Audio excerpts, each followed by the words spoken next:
Brazil has the third largest Ukrainian community in the Americas.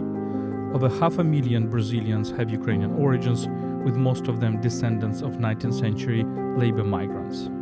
In this episode, we navigate through the unexpected links between the two countries and analyze why relations between Brazil and Ukraine are difficult today. You're listening to the UkraineWorld podcast and its series Thinking in Dark Times.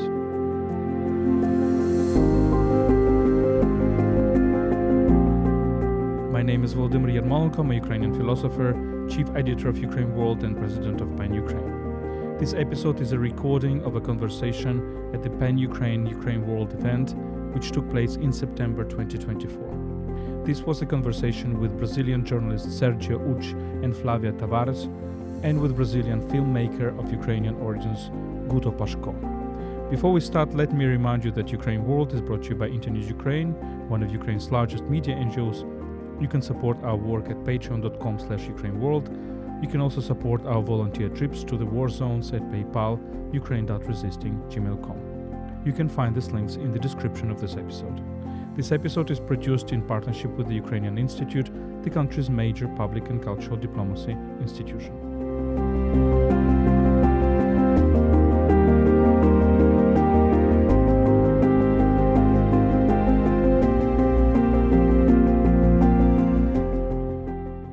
So we're very glad to continue our conversations at Pan-Ukraine and UkraineWorld.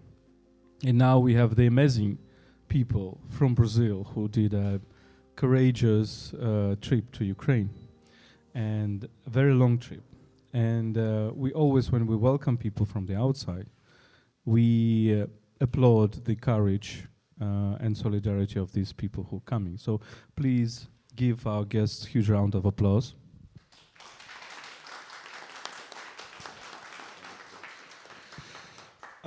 This is the series of meeting which we are doing within solidarity with Ukraine, supported by International Renaissance Foundation. And I'm very glad to introduce the guest today, Flávia Tavares. Yes. Right.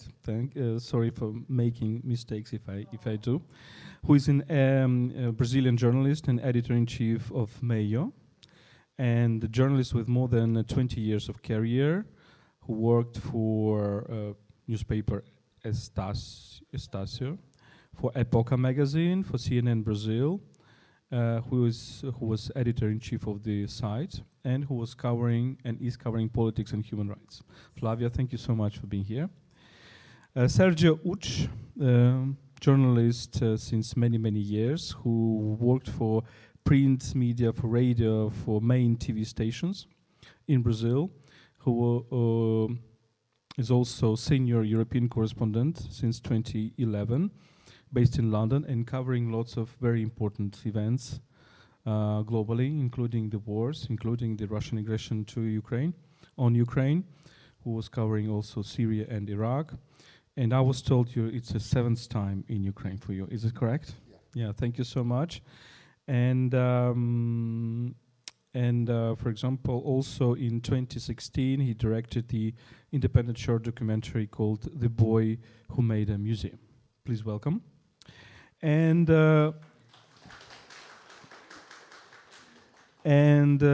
Guto Pasko, who has Ukrainian origin, who is Brazilian Ukrainian. Can I say that? Yeah. And we are very glad to meet him, who began his artistic career as an actor and who has been working in the audiovisual market for over 25 years, who produced over 60 audiovisual works, including films and TV series. And among these films, there are 5 documentaries that portray the theme of Ukrainian immigration in Brazil. And one of the films is called Ivan, about the life story of a Ukrainian immigrant during the Second World War. Thank you so much. And Guto will be speaking to us in Ukrainian, as I guess. So please also welcome Anna Vovchenko, who will help to translate into English.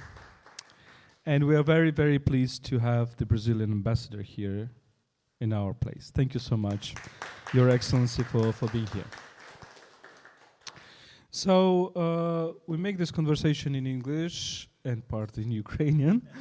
because we are also recording right now the podcast for UkraineWorld. And frankly speaking, for us, it's a very interesting thing to go far away of this, just the idea of explaining Ukraine to the foreign audience, because we had here authors from India, we had here authors from South Africa, we had here, of course, authors from Britain or Poland or other countries, so all over the world. And you've just returned from a very, very long and difficult trip to Kharkiv and to Izum. This is the trip that actually we are also making quite regularly. But tell me first, what is your motivation to come to Ukraine? What came to your mind when you first grasped the idea? How you decided to go? Because I guess that looking from Brazil, Ukraine looks like a country which is bombarded every day and every night. Well, actually, this is true.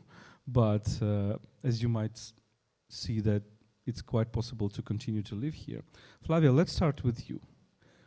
What did you think first when you decided, it's a good idea to come to Ukraine? Hello, everyone. First of all, thank you for having me and for bringing me here. I think it suits to start with me with this question because I'm the only first-timer in Ukraine, and so I really didn't know what to expect.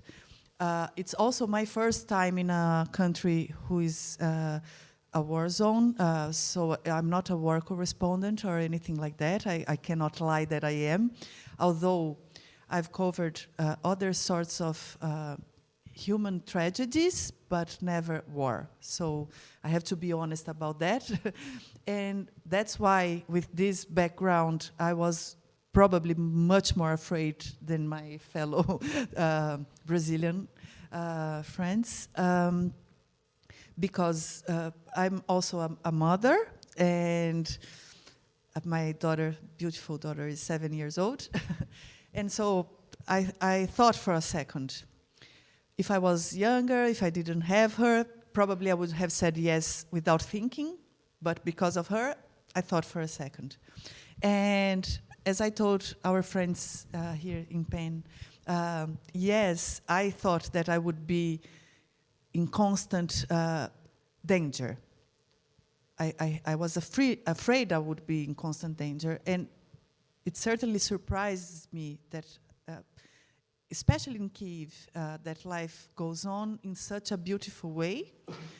But also, I think it's kind of dangerous in certain ways because you almost forget there is a war. I thought the city is so beautiful and so alive, and I was so ready to go sightseeing and to go to enjoy the nightlife and all. That for a second there, nightlife during the curfew is a very, very interesting experience. But for a second there, you just forget what's going on, and that's why this trip to Izium was really important, I think, in the whole schedule, because in Kyiv you can really relax. At least it seems for us, because we arrived just a few hours after the attack of Monday morning, and so you had a difficult morning, but we missed it, thankfully, and so. I don't know how you Ukrainians will deal with it to show the world that Kyiv is alive and kicking, as the old song. But you are still in war. It's a dubious situation for us who come from abroad. And just to finish, I know I went too long, and I'm sorry, but just to close it up. So going to Izium. That changed a bit my perspective. I didn't feel endangered in any way, but it was real. It was real. And we had a very emotional encounter in, what's the name, Kamianka? And it really touched me deeply. With our friend Sergei, you met our friend Sergei. Yeah, but as wonderful Sergei is, it was his mother for me, and she grabbed my hand as soon as she saw me, and it was really strong. And so it's good to be reminded both of the alive and triumphant life in Kyiv and what it looks like for many people still under very, very difficult situations. For our listeners, I will just explain for those who are here and who will listen to us that Kamianka is a village, the next village after Izum. It's practically absolutely destroyed. There were very, very heavy fights on this road from Izum to Slovyansk. And we first met Sergei, I think it was late 2022, just a couple of months after the liberation of the Kharkiv region, and we just went to the village thinking that there is nobody here, and we just occasionally met them. And there were, I think, 5 people in the whole village, which counted who were living there, which counted thousands before the war. Let me ask Sergio, because you have a different perspective, of course, a little bit. You're coming to Ukraine already for 7th time. We know little about Brazil, of course. I hope that in the audience there are people who know much more than me. I've never been to Brazil, but what I can guess that the way how the war, the Russian aggression on Ukraine is seen in Brazil is completely different compared to the way how we perceive it in Ukrainians. I guess that lots of this, of course, that in Brazil the discourse about reshaping the world, about countering the, let's say, North American imperialism, it's quite strong, and therefore it is difficult to go through with our story. And our story is, of course, not that it's United States that helps us wage the war. It's rather that United States do not help us in the way how we wanted to, but that it is a really genuine Ukrainian fight. And it will continue with regardless of the way will our Western partners help us, and not only Western or not. Tell me how, in which environment you are trying to tell the Ukrainian story in Brazil, and what are probably the major obstacles to the way how you try to tell it? Well, thank you very much for having invited us. I love to come to Ukraine every time. As I see, I'm a Bosch lover, and I like to talk to people. What Flavia said about we had like amazing people who, we have had amazing people, specialists and important people who we met in the last days. But for me, the most important people to talk to is like people who are not specialists in anything, people who are only people. And I love to have this experience in Ukraine. And I would disagree with you when you say that the way that we see the war, I think you are focused on a political level, government level. So you have the ambassador here to talk about it, but I think the perception in Brazil about this war is crystal clear. If you ask a Brazilian, a normal Brazilian, people, as I said, what's happening here, people will say there is a country invading another country. This is clear. What you mentioned, and we could go with this conversation for hours, is there are some political differences between Brazil and Ukraine. The leaders of both countries, sometimes they say things about each other that are not very kind, I could say that. But the perception of Brazilian people in general is that the victim here is Ukraine. There's no way to read the situation. I do think that sometimes there are some tones of gray between the black and white. We could discuss that as well. But the big picture here, and I think this is clear, even confirmed in some polls in Brazil, is that there's one country invading another country. And what I do as a journalist, being here in London or talking to my friends when I go to Brazil, is trying to explain how things work in Ukraine. Sometimes I try to explain why Ukrainians don't understand us, as, you know, why some people here think that Brazil is maybe pro-Russia or pro-Putin. This is not true at all. We may sound like we are sometimes, mainly on a political level, but we are not pro-invaders. We are not pro a country that is invading another country. I think, I mean, obviously, Brazilian people. And if you talk about politics, you know, governments, etc., we could go on and on and on and on. But the main message, my main answer for your question is that I think Brazilians know what's going on. That's very important. And every time we talk with people from Latin America, with Argentinians, with Colombians, with many others, with Mexicans, this message is the strongest, that let's try to go beyond politics or behind politics and try to talk about human beings. And this is probably the strongest thing. Let me ask Guto.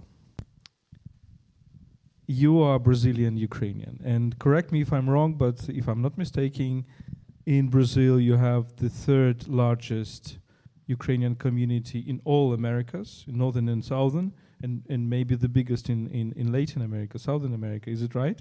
What does it mean? Because we probably know more about Canadian Americans and USA, Canadian Ukrainians and USA Ukrainians than Brazilian Ukrainians. But it's amazing how actually this is the whole story of especially 19th century immigration and going, you know, looking for better lands. What does it mean for you to come to Ukraine, to the land of your ancestors? Слава Україні! Героям слава. Я буду говорити на українською мовою. Hello everyone. I will speak Ukrainian because though my Ukrainian may sound somewhat old, because my family came to Brazil 130 years ago. There were 3 waves of Ukrainian migration to Brazil, and my family came with the first wave of migration. Я говорю на українською мовою, бо моя англійська мова дуже не здала. Я що стидаю за то. Добре. Speak Ukrainian because I feel it's more spiritual language than my English is. So I hope you will understand me as well. Казали для мене тут. In Ukraine, I have heard that my Ukrainian language sounds like a museum language, a language from the museum. So I was told that I would be made a museum object here. Хочу вас подякувати. So thank you very much for inviting me and for having me here. I'm very glad to come to Ukraine because I was born in Brazil. We have a huge Ukrainian commune in Brazil, and the commune and the city I was born in is called Prudentopolis, and we have our own small Ukraine there. And this is that very Ukraine that my family, my ancestors brought from their migration. Я бразилян, так. Але я не розумів, що я бразилян. So I'm a Brazilian, of course, but I had not understood that I was a Brazilian for a long time because in my childhood I used to speak only Ukrainian. Our whole neighborhood was Ukrainian speaking. Our family was Ukrainian speaking. My friends, my childhood friends were also Ukrainian speaking.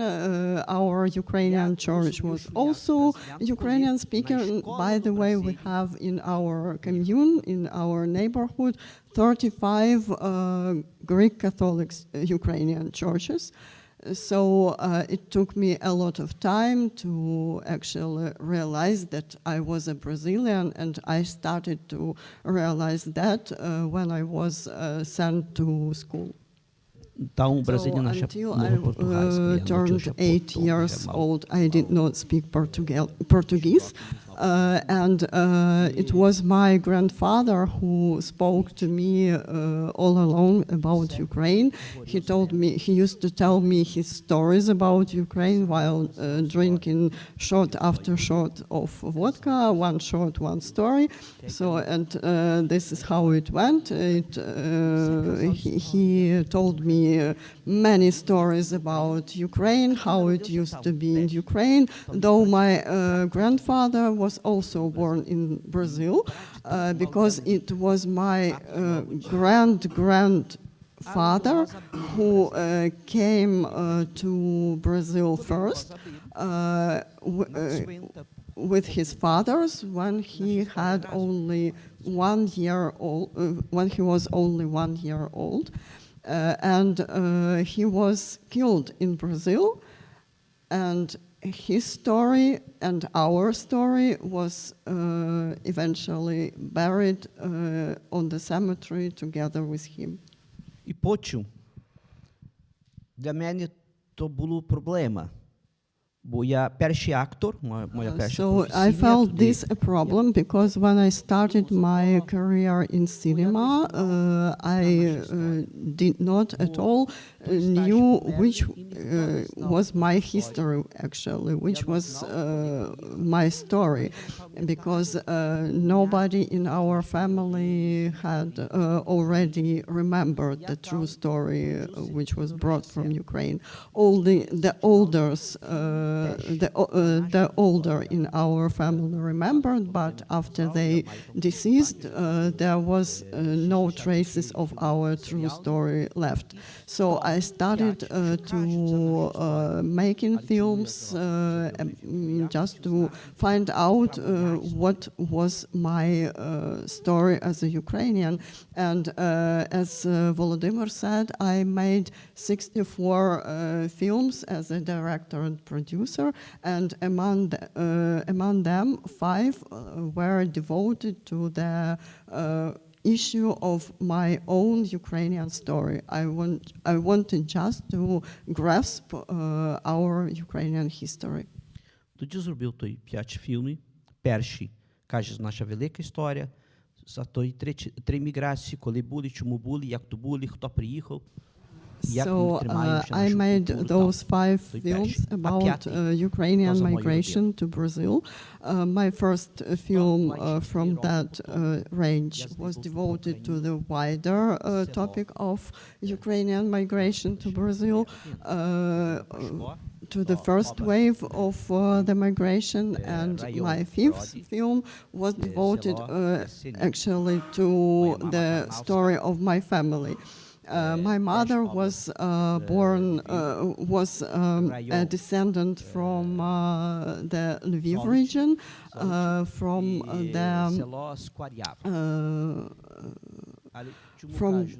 the Brody district, and her village is called Yasinya. My mother is actually Pasko, and my father was a descendant of another family from also the Lviv region, but the district of Zolochiv, and his native village is called Svalyava. And when I made this film about my family story. I went to Ukraine and I did all the filming there, and I compared what I'd heard from my grandfather to what I've seen with my own eyes, and saw some coincidences and some common features in what I'd heard and what I'd seen. And after my returning home, I told my grandfather all about my trip to Ukraine. I retold them all I've seen there, all I've filmed there, and asked him. He said nothing. He just took shot after shot of Rilka and listened to me very closely and very attentively. And then I asked him whether he wanted to visit Ukraine too, which he absolutely refused, and I was quite astounded because I did not realize how could it be possible when it was him who told me all these stories about Ukraine, and now he refused from the idea of visiting Ukraine.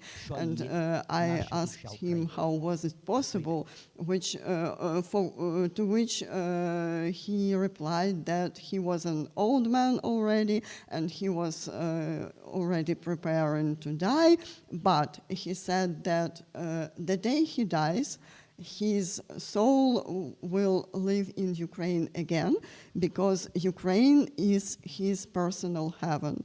And that day was the day when that I realized what was the idea of Ukraine, what was the genuine Ukraine in Ukrainian mindset. I think this is already a beginning of an epic novel about well, Maria Vargas Llosa or some other greats, or Gabriel Garcia Marquez will have a big amount of envy towards this story when you write it. Thank you so much. This shows, I think this story shows actually that despite the big distance in oceans, there is so many common things between us. I will ask a few more questions to Flavia and Sergio, and then we'll move to you, so please prepare your questions. Flavia, just coming back to this experience that you've seen people in Kyiv, but also in Izum and Kamyanka. What will be the first story that you will bring back to Brazil? Like, imagine you're addressed yourself by a journalist or a friend asking you to tell a story about Ukraine. What will you tell? So you want a spoiler from my article? Is that it? I want another epic story.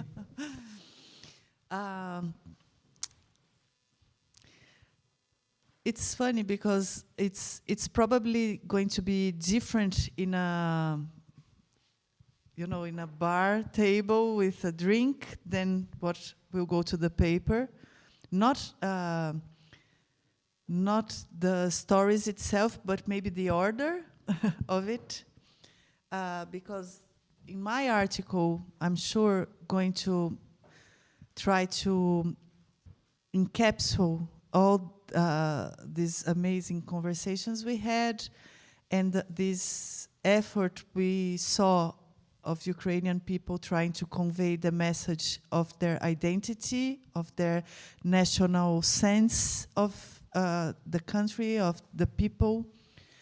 And although I have many human stories to fuel that narrative, it's not the one that stuck with me the most, which is the mother of Sergei. Because she had her identity really figured out. She didn't have to make any effort to try and tell it. She was just in need of human connection and attention, and that's universal story, you know. I'm sorry, I got emotional because maybe now that I'm saying it out loud, maybe it makes more sense to open with her in my article. I don't know, I'm not sure. But it's really symbolic of how we can relate to each other in so many levels, human-wise, and also have so much pride of our national identities and our culture. So that's, for me, that's the trigger to all this trip.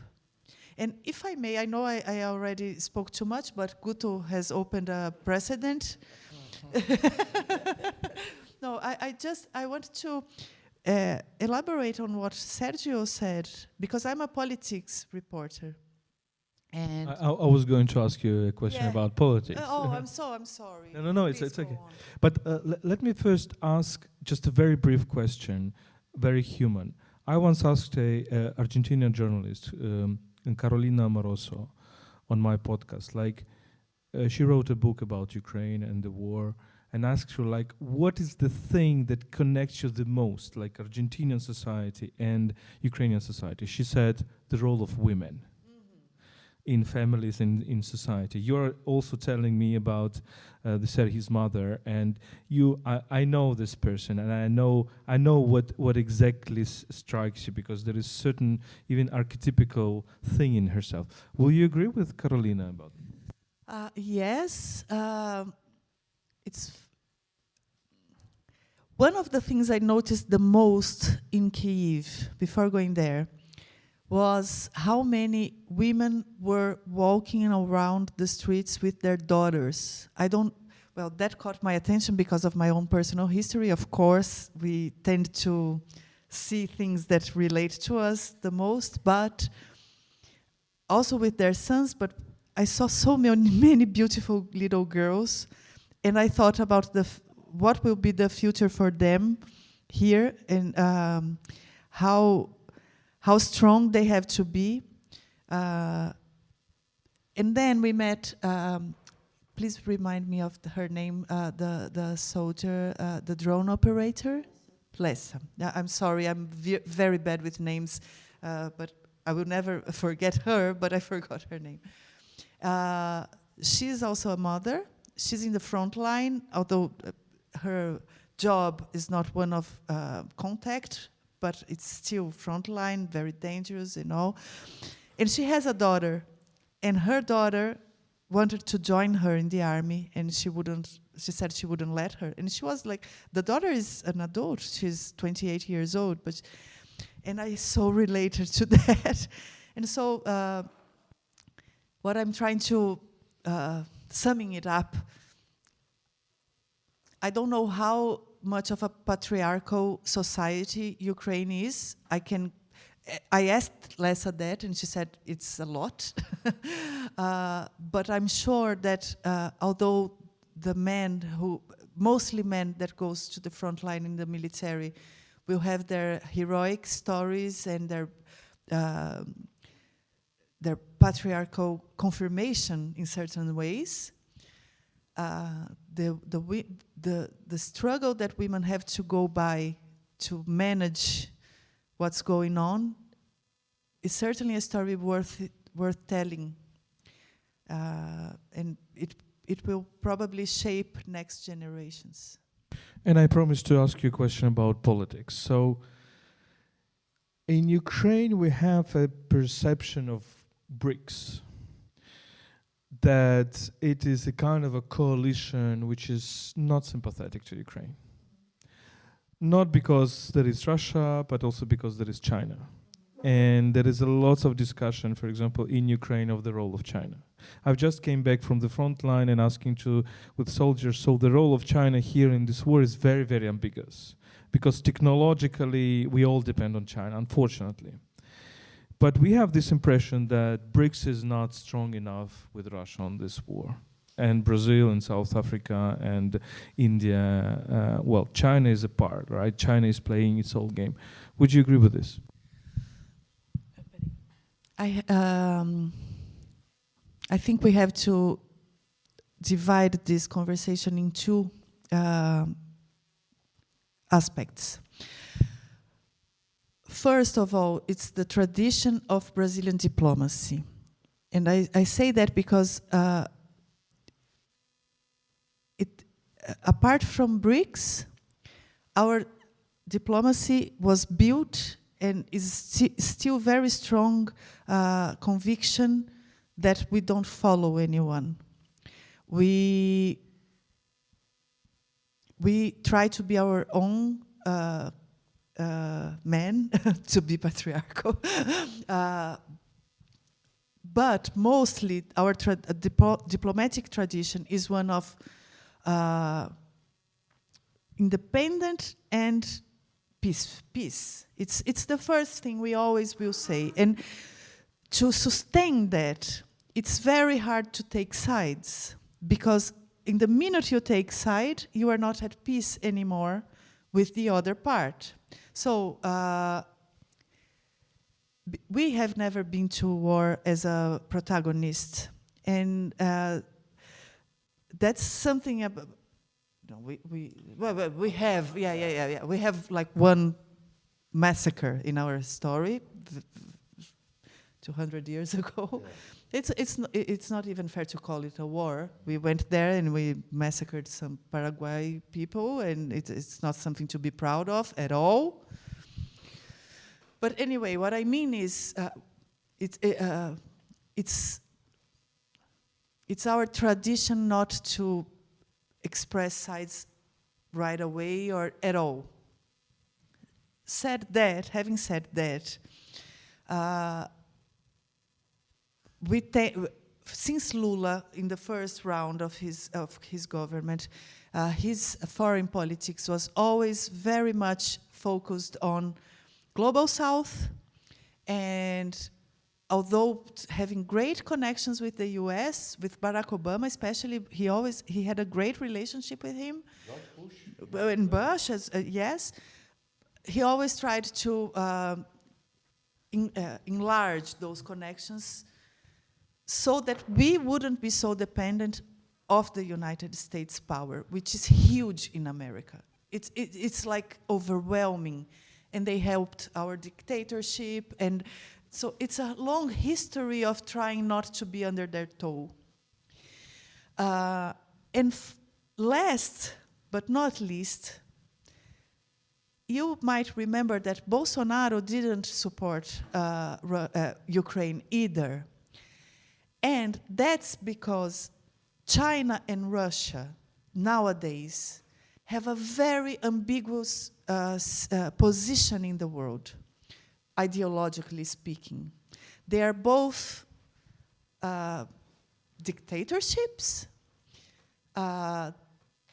but in some weird way, they have been able to convey both that they are far right and they are far left. And in Brazil, we are in a political moment that we are divided in half.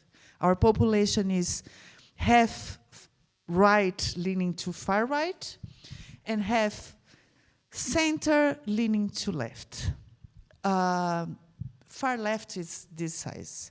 This bit is pro-Russia, even though Putin is what he is.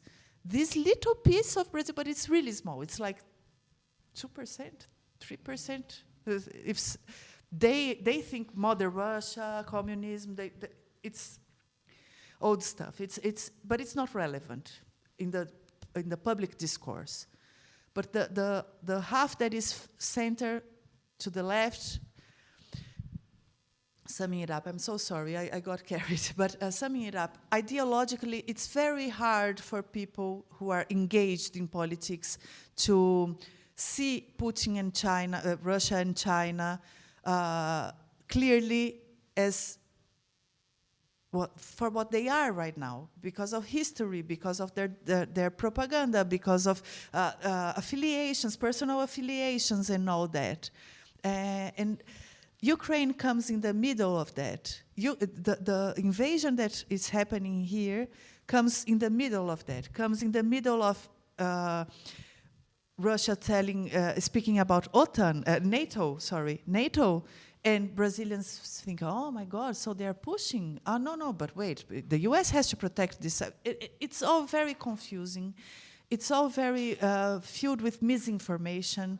And also it's not in the center of our worries, because we are a country that has miserable people and political internal problems. So it's not an easy message to go through, and I'm so sorry. No. It's great that you started this, and I will go to Sergio. And I'm really sorry that I keep it so long, because I promised to the audience to ask the 2 questions, but it's actually 2 questions. So Sergio, to continue what Flávia was saying, I personally understand why in Latin America there is so much anti-US sentiment, because... But maybe you are overestimating it as well. Yeah, of course. But I mean, let's say in this way, United States were also, doing the coup d'etats there, and we understand that. But there is also this feeling that Russia is always an alternative. Russia is a good alternative to the United States, and is it still there? And just to finish my question, is there an understanding that, of course, we understand that there should be kind of a more equity in the world, more justice, but if we make a stake on such countries like Russia and China, won't we be leading into a much worse world than it is now? Yeah, that's very difficult to balance, actually. I would like to tell something about BRICS, and I promise I'll be very short. I've covered many BRICS summits, so I see this thing happening, and I've been to South Africa, to Russia, to India to cover this. This group, it came up as a huge coincidence. An economist in the US said, oh, Brazil, Russia, India, China, we have nothing to do with culturally, historically, with China, with Russia, or with India. So it was purely economic. Now it's becoming a little bit political, mainly because now it's not only the 5 countries anymore. Now we have Iran, we have Ethiopia, we have Emirates, we have, lots of countries. Now we are 11, if I'm not wrong. And this was China making. This was China. Brazil was, they won't say it openly, but Brazil was against it.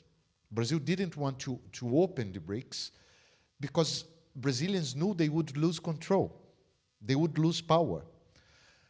And if you see today, Brazil and South Africa and India are the only democracies in BRICS. And India less and less. Yeah, India less and less. And when you say, we say, if you see that's something very interesting to notice, that Brazil has consistently voted in every single resolution at the United Nations against Russia. The only resolution that Brazil didn't vote of what Ukraine wanted to was a resolution in the Human Rights Commission, if I'm not wrong, that said that Russian side should be investigated by possible violation of human rights. What Brazil wants? That both sides should be investigated. This is too much. I don't think this is too much. But when we say that here in Ukraine, it sounds like we are pro-Russia. How you want to investigate us? Why do you want to investigate us? I know it hurts when we say that sometimes. For you guys who are being invaded, who are being bombed every day, who are losing people. But for the thing to be done like properly, it's necessary. But as we ratified the Rome Statute, we're open to this as well. Yeah, yeah. Can I open the floor, to the public? Sorry for keeping it too long. Thank you, dear Volodya. My name is, let me stand up, since I'm not sure what kind of manner you prefer here, so I will stand up. My name is Daniel Lubkivsky. I represent here the Kyiv Security Forum. We call it Ukraine's foremost platform for discussions on war and peace. So I would like first to thank Volodya for inviting me to join such a lovely conversation, and to thank you very much for coming to Ukraine, for coming to Kyiv. For us, this is more than simply a gesture of solidarity. You know, we do understand that by coming to Kyiv, by coming to Ukraine, you demonstrate something of your personal bravery and of what connects not only personally you with us, but also our bilateral relations. And for that, I'm so impressed with your story about your Dido, who was drinking shot by shot and dreaming about this Ukrainian heaven. You know, it's a wonderful metaphor for those Ukrainians who live so far, far away from Ukraine, but love Ukraine, remember Ukraine, and think about Ukraine in their personal fairy tale. Maybe there was no that Ukraine that he dreamt about, but the symbol, the heart that he shared with you, this pain and love, it made you come here. And for me personally, it's absolutely fantastic. Certainly, we have to discover the relationship, to reopen the relationship with Brazil.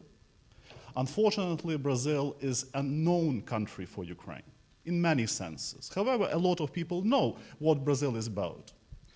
We definitely would like to, you mentioned BRICS, and I agree with you that we don't need to overestimate what BRICS really means. However, it expands, includes new members, and some more members may be interested to join the club. But in my personal view, we cannot underestimate Brazil,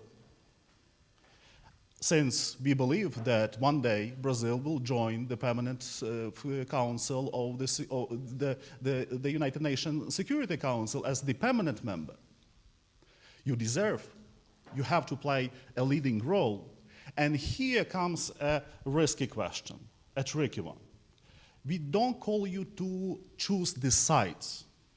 We don't insist to support Ukraine, or we don't insist you to decide between two banks, because there are no two banks. There are no two sides. There is only one side.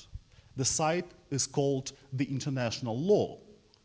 You have to stick to this, and that would be the answer to anyone who may raise it in your country. Because you don't need to take sides saying that we do this because we love Ukraine. We will certainly admire this, but what is really needed, that you clearly state that there is aggressor, and this aggressor attacks Ukraine. And your votes in the United Nations certainly testify to this fact, and that's true, but we would like to see more active role of Brazil in bringing back the whole international community to the international law and civilized order of rules and principles that we all stand for. And this war is about that. Thank you. Let's take a few questions.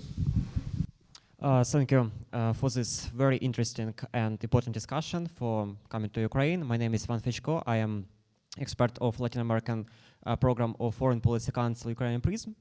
And now we are preparing paper about Russian influence in Latin America, because from our point of view, what we see that Russia really spent a lot of resources to promote their ideas, propaganda, disinformation, and you also partially mentioned this, yeah. For example, about this political divisions, that it also use different approaches for right and left audience, and there's so much different activities also, like culture diplomacy, for example. Also, And it's very interesting for us from your perspective as professional journalist. Does Russia really has so much influence in Brazil, and does this propaganda really works on society, on common people, as for politicians also? And we, for example, the second question, in Ukraine don't have so much resource yet to beat this maybe propaganda. Maybe you have some recommendation for us how we can still be in Brazil and beat with this propaganda machine from Russian part. Thank you.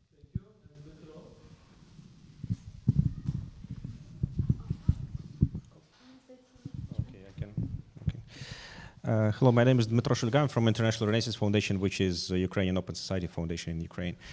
I started to learn more about Brazil since 2022 when a lot of our partners and colleagues and me myself, I started to engage more with Latin Americans in general and Brazilians in particular as well.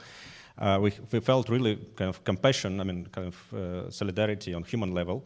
And I saw also the public opinion polls, which were like really very positive. And by the way, a lot of our colleagues from Brazil were saying, oh, 2022, kind of, just wait a little bit, it will be better because there will be Lula in 23. He will be the president. So it will be end of the awful Bolsonaro, there will be a progressive president, and Brazil will be better. Frankly speaking, there was huge disappointment from our part, from Ukrainians, I would say. Huge disappointment.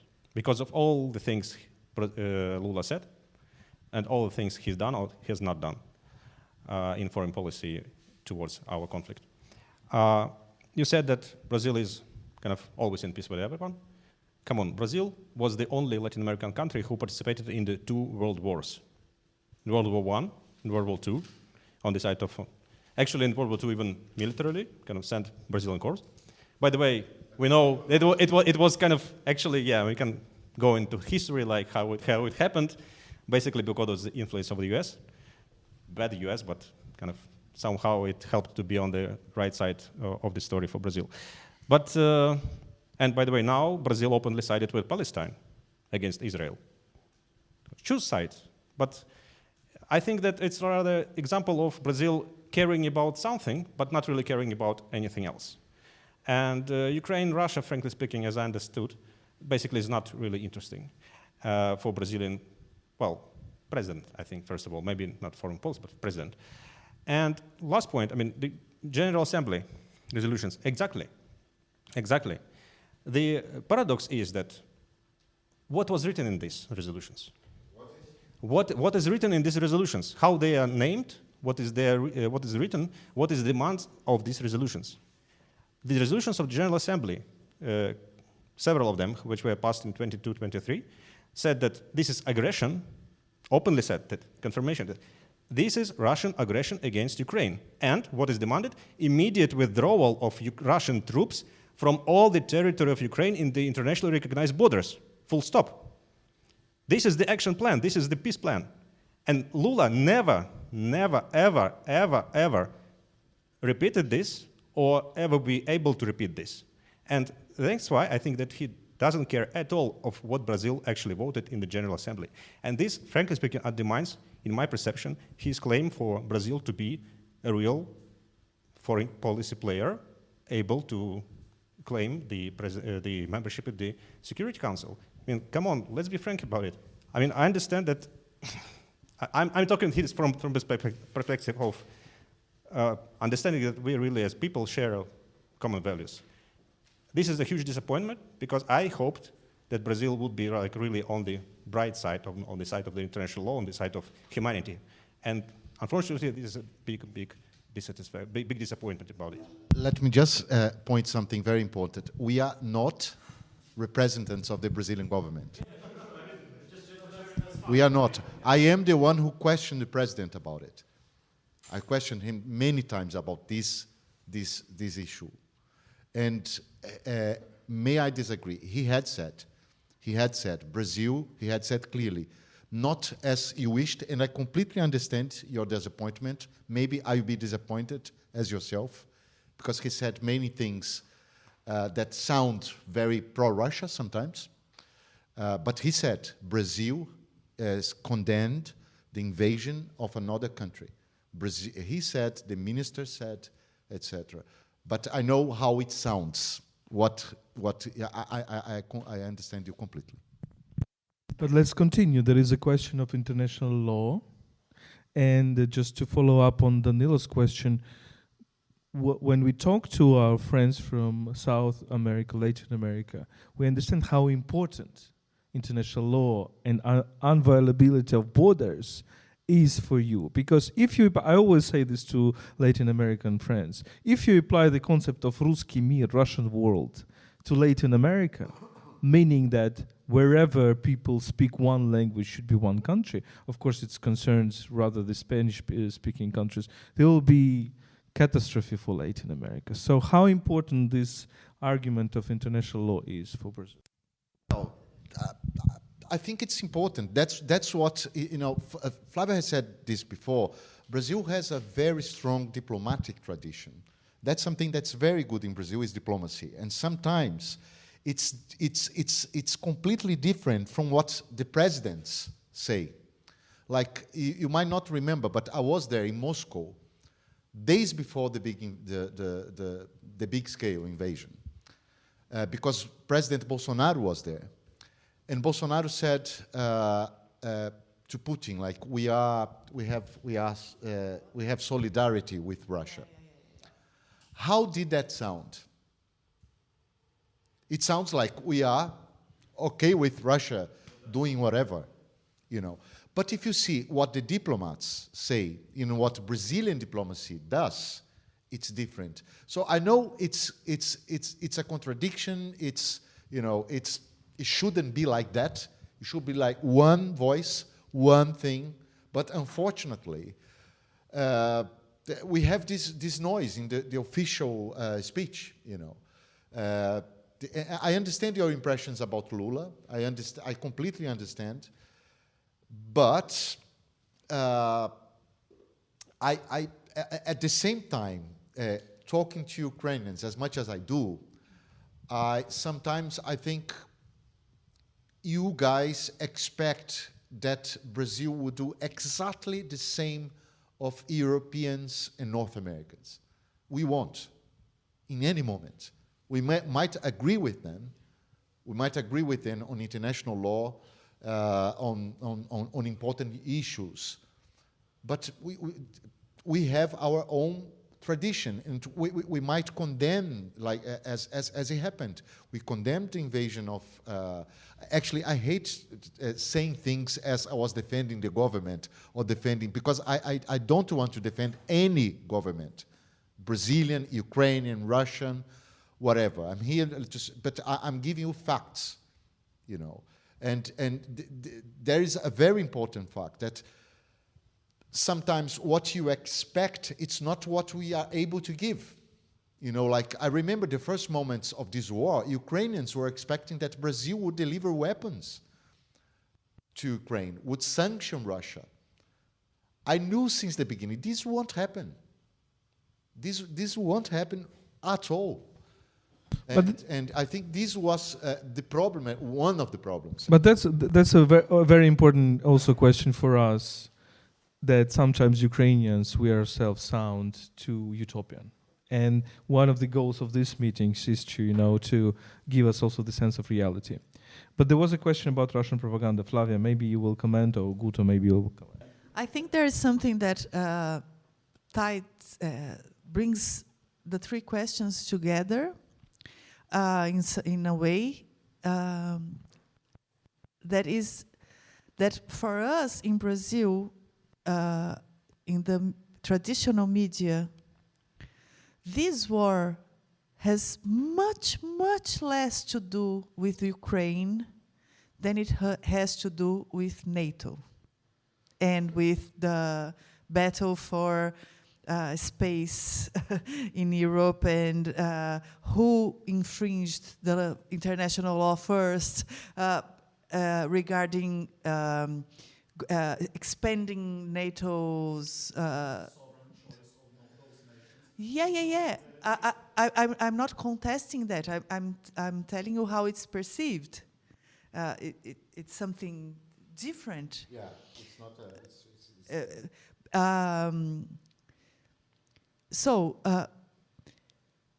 For a big part of the discussion, you mentioned that Brazil sent soldiers to both wars. It's true. I could have mentioned that.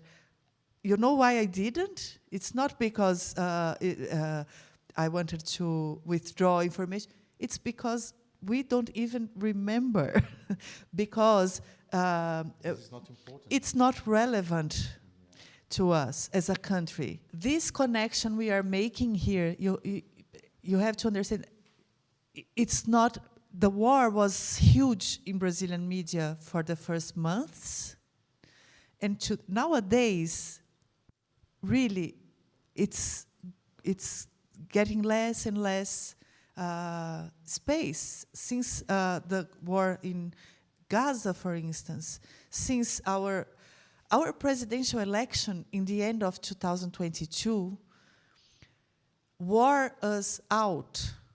We were exhausted about news.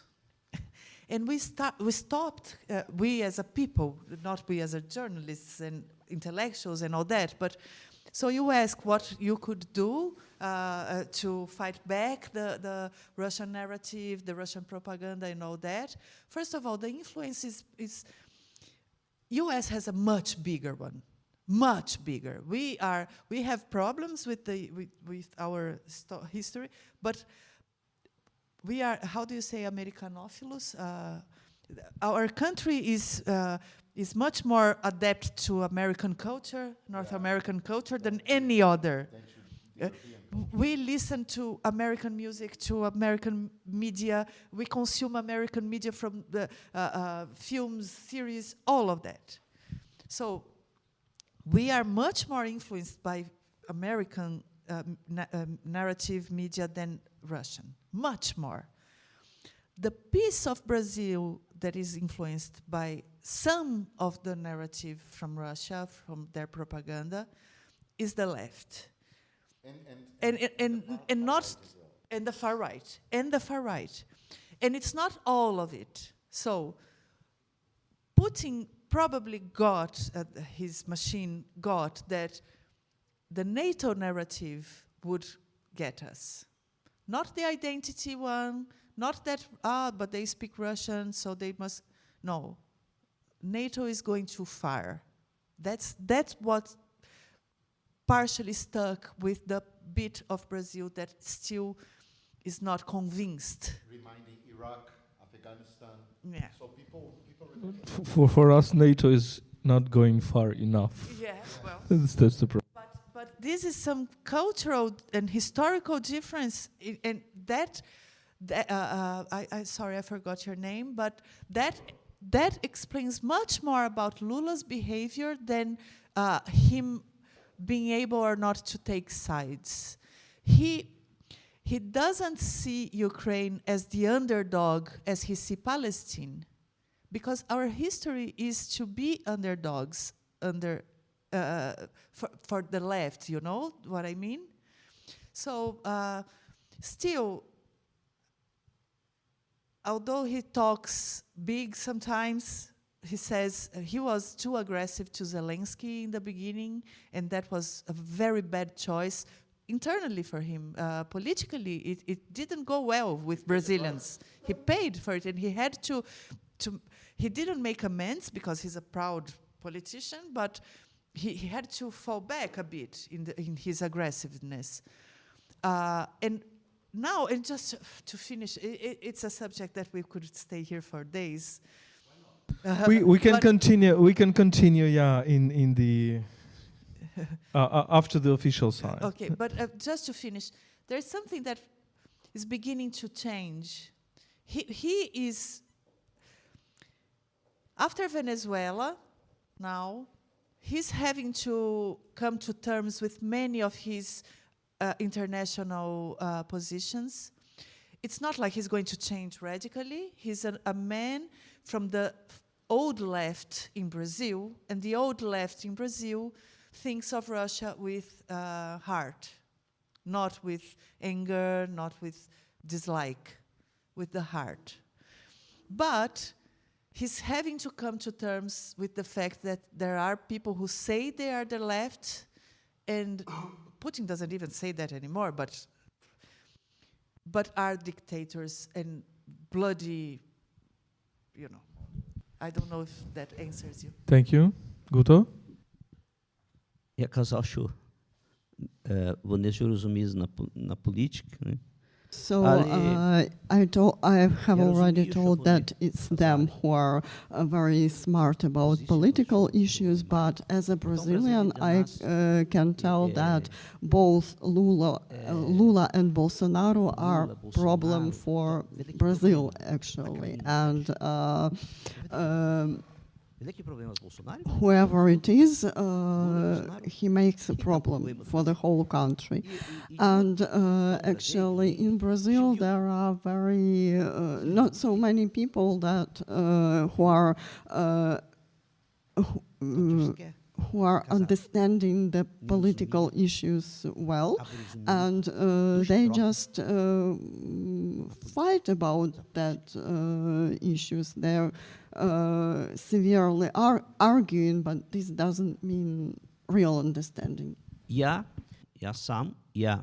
без Lula и без Bolsonaro. Я democratic. As for me, I myself do not support either Lula or Bolsonaro. I just want Brazil to be a democratic country. I don't need Lula to be president. I need that democracy is established in Brazil. And when they say sometimes that it's going, if not Lula, it's going to be communism in Brazil, this is absolutely not true, because he was president twice, and afterwards Dilma Rousseff came for 2 more presidential terms, and no communism was established. So this is not such a problem for Brazil, as the society being divided into 2 polar parts who are fighting between themselves. This is true that people in Brazil understand very little about the situation in Ukraine. This is This is why the work of journalists is of so importance. За Україну нині, друге питання. The question about Ukraine. I have already mentioned that when I came first to Ukraine, I was comparing what I'd remembered from my grandfather and what I had seen with my own eyes, and I was comparing my impressions, and I would like to emphasize that Ukraine is also our country, for us Brazilian Ukrainians. And Я зробив той фільм, бо я what I have хочу to знати мою say more, історію. that you might not know where would you go next, but you should obviously know where did you come from. Я зробив той перші 5 фільмів, бо я хочу знати мою I історію. made my films about Ukrainian immigration to Brazil because I wanted to know my own history and go deeper into my own story. But it's a great pleasure for me to be here with you now, and I thank you immensely for this opportunity to be here in Ukraine with you, because I am convinced that we are making history every day with our own efforts and our own deeds. And I am so full of impressions that I probably will make one more documentarian film about my stay in Ukraine for this time. And I again immensely thank you for this opportunity. Тобто, чила ситуація, і знаєте, що буду робив, іде новий фільм, документарій за ту експерієнцію. Дякую. Thank you very much. We had an amazing conversation in 3 languages, in 3 languages, and this is amazing. Thank you, Guto, Flavia, and Sergio, for this conversation. Sorry? Yes. And thanks a lot, Anya, for amazing translation, because it was a very interesting and really difficult task. But thanks to Anya, we will have really a podcast smoothly in English. And thanks to all of you. I think despite, well, we have the air alert siren, but I think we can still hang out here. And if you want to ask some more questions, we can continue. Thank you a lot.